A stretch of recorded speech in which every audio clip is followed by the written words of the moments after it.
Assalamualaikum warahmatullahi wabarakatuh. Halo sahabat pejuang Latsar. Perkenalkan, nama saya Regina Rianita Putri.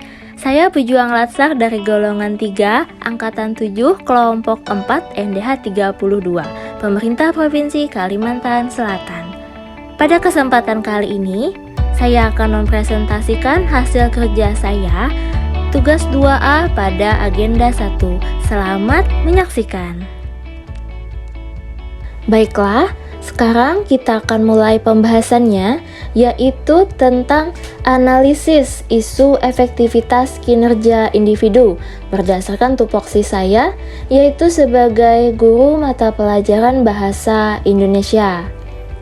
Sebelumnya, akan saya jelaskan dulu ada beberapa tahapan dalam menganalisis isu, yaitu tahapan yang pertama ada pra-analisis, yaitu mengidentifikasi isu atau masalah sesuai tupoksi guru. Kemudian tahapan yang kedua ada menapis isu, yaitu menemukan isu prioritas dengan metode USG. Kemudian tahapan yang ketiga yaitu ada menganalisis isu, yaitu menganalisis sampai ke akar masalah dengan fishbone. Kemudian ada yang keempat tahapannya, yaitu pemecahan isu, menemukan pemecahan masalah dengan SWOT atau SWOT. Nah, mari kita masuk ke tahapan yang pertama, yaitu adalah tahapan pra-analisis, mengidentifikasi isu atau masalah di SMN 4 Banjarmasin. Di sini, berdasarkan tupoksi saya menemukan adanya 4 isu atau masalah yang akan saya angkat, yaitu yang pertama, rendahnya minat belajar siswa pada mata pelajaran Bahasa Indonesia. Kemudian yang kedua, yaitu rendahnya minat siswa dalam membaca. Kemudian yang ketiga, kurang optimalnya hasil belajar siswa di masa pandemi. Dan yang keempat, kurangnya kedisiplinan siswa dalam mengumpulkan tugas. Sekarang kita lanjut ke tahapan yang kedua, yaitu menemukan isu prioritas dengan metode USG. Apa sih itu USG? Nah, USG adalah U-nya untuk urgency, S-nya untuk seriousness, dan G-nya untuk growth. Cara menggunakan metode USG ini yaitu dengan menentukan tingkat urgensi atau seberapa mendesaknya masalah harus dibahas. Lalu tingkat seriousness atau seberapa serius masalah tersebut perlu dibahas. Dan tingkat growth atau seberapa besar kemungkinan masalah tersebut berkembang semakin besar. Lalu, masalah yang memiliki skor tertinggi merupakan isu prioritasnya. Nanti di sini ada keterangan skornya dari angka 1 sampai 5, mulai dari tidak mendesak, kurang mendesak, cukup mendesak, mendesak menjadi sangat mendesak. Nah, dari keempat masalah ini, berdasarkan perhitungan dari metode USG, didapatkan skor yang paling tinggi, yaitu pada masalah rendahnya minat belajar siswa pada mata pelajaran Bahasa Indonesia di masa pandemi dengan perolehan nilai skor 15 poin, menempati peringkat pertama. Selanjutnya, setelah mendapatkan isu prioritas yang tingkat pertama ini, kita lanjut ke tahapan yang ketiga, yaitu menganalisis isu sampai ke akar masalah dengan fishbone. Fishbone ini berbentuk seperti tulang ikan. Di kepala ikan ini ada masalah pokoknya atau isu prioritas yang kita dapatkan tadi, yaitu rendahnya minat belajar siswa pada mata pelajaran Bahasa Indonesia di masa pandemi. Dengan diagram fishbone ini, kita dapat melihat faktor-faktor apa saja yang menyebabkan isu ini menjadi isu prioritas. Di sini saya menggunakan kategori 4M, yaitu yang pertama metode, yang kedua manpower, yang ketiga material, dan yang keempat mother nature. Pada metode di sini faktornya yaitu metode pembelajaran yang digunakan oleh guru kurang menarik dan monoton. Itu artinya metode pembelajarannya kurang variatif. Kemudian yang kedua ada manpower.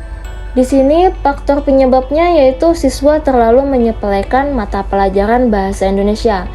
Kebanyakan siswa merasa bahwa bahasa Indonesia itu mereka sudah biasa dan sudah bisa dalam menggunakan bahasa Indonesia, sehingga mereka merasa malas untuk belajar lagi. Buat apa belajar lagi? Karena mereka sudah bisa bahasa Indonesia.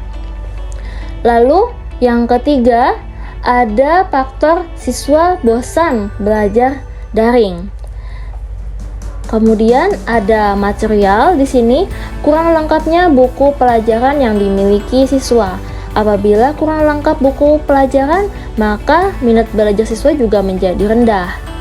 Kemudian ada terkendalanya jaringan internet dan gawai siswa yang kurang memadai. Apabila jaringan internetnya kurang memadai atau gawai siswa yang kurang memadai, maka tidak bisa siswa dalam melakukan pembelajaran PJJ, sehingga minat belajarnya juga menjadi rendah. Kemudian di sini ada faktor mother nature, yaitu ketidakpedulian orang tua terhadap belajar anak. Orang tua yang sibuk bekerja tidak peduli dengan pembelajaran anaknya di rumah pada saat PJJ. Dan ada faktor pengaruh teman sebaya, ikut-ikutan teman main sehingga lupa untuk belajar dan menjadi tidak minat lagi untuk belajar atau kurang minatnya. Nah, kemudian kita lanjut ke tahap berikutnya. Nah, pada yang fishbone tadi kita menemukan masalah utamanya. Masalah yang paling utama yaitu faktor terkendalanya jaringan internet dan gawai siswa yang kurang memadai. Dan metode pembelajaran yang digunakan kurang menarik dan monoton. Dua faktor inilah yang menurut saya paling menyebabkan isu atau masalah rendahnya minat belajar siswa pada masa pandemi. Kemudian dampak yang timbul apabila masalah yang dua ini tidak diselesaikan, yaitu penurunan capaian hasil belajar siswa dan penurunan kualitas pembelajaran. Nah, lalu kita lanjut ke tahapan yang berikutnya, yaitu pemecahan isu dengan analisis SWOT atau SWOT. Di sini S-nya itu untuk strength, W-nya untuk weakness, O-nya untuk opportunities, dan T-nya untuk threats. Nah, apa sih yang SWOT ini? SWOT ini yaitu strength tadi itu adalah kekuatan, kalau weakness itu adalah kelemahan, opportunities itu adalah peluang atau kesempatan, dan threats itu adalah ancaman.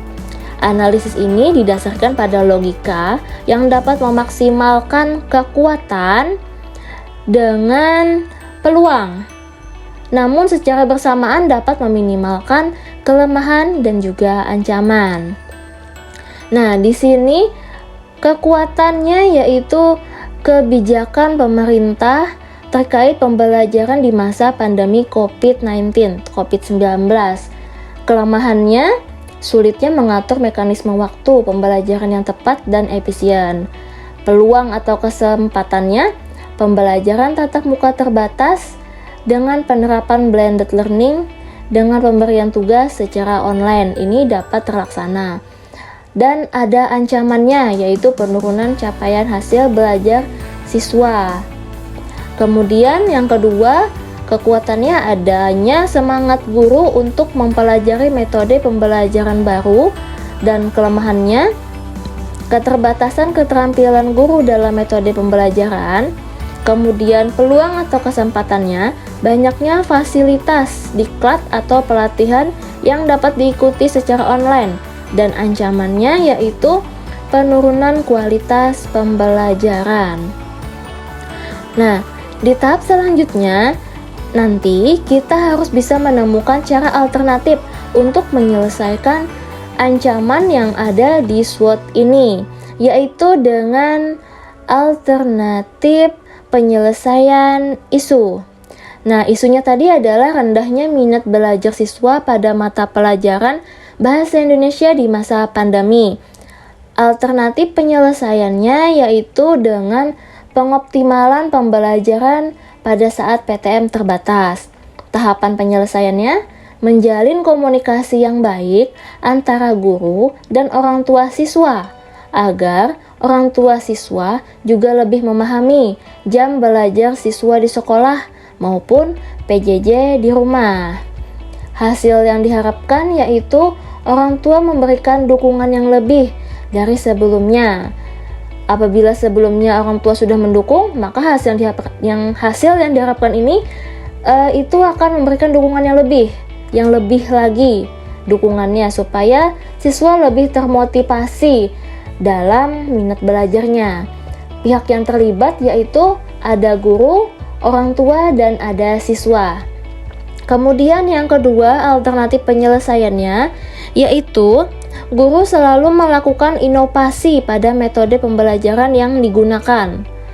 Tahapan penyelesaiannya yang pertama, guru mengikuti diklat untuk pengembangan kompetensi, dan yang kedua, lalu setelah mengikuti diklat itu guru menerapkan ilmunya kepada siswa. Hasil yang diharapkan terciptanya proses belajar yang optimal, kreatif, dan menyenangkan, sehingga siswa tidak lagi merasa bosan atau merasa jemu, dan minat belajarnya menjadi meningkat dalam mata pelajaran bahasa Indonesia, karena belajar bahasa Indonesianya sudah menjadi menyenangkan karena si guru sudah mendapatkan metode pembelajaran yang menarik dan inovatif. Pihak yang terlibat yaitu ada guru dan juga siswa. Sekian presentasi dari saya tentang analisis isu efektivitas kinerja individu berdasarkan tupoksi guru bahasa Indonesia. Terima kasih atas perhatiannya. Sampai jumpa di tugas berikutnya. Wassalamualaikum warahmatullahi wabarakatuh.